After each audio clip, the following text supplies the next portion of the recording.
had the privilege and honor of serving as Deputy President to my friend, President Uhuru Kenyatta, for the last 10 years.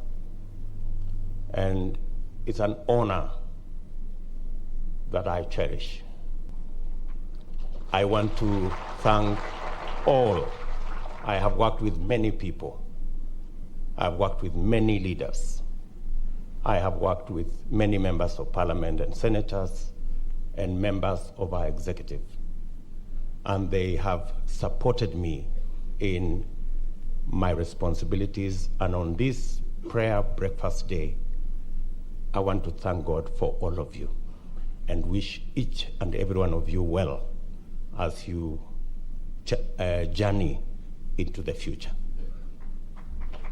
I also want to thank my brother, President Uhuru Kenyatta, who's been my boss and leader, for the opportunity to serve with him the people of Kenya.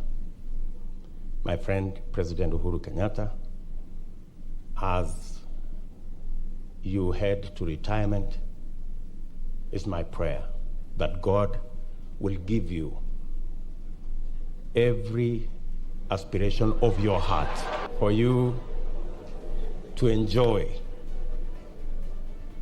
the legacy that you have built and to enjoy every piece of the time God will give you.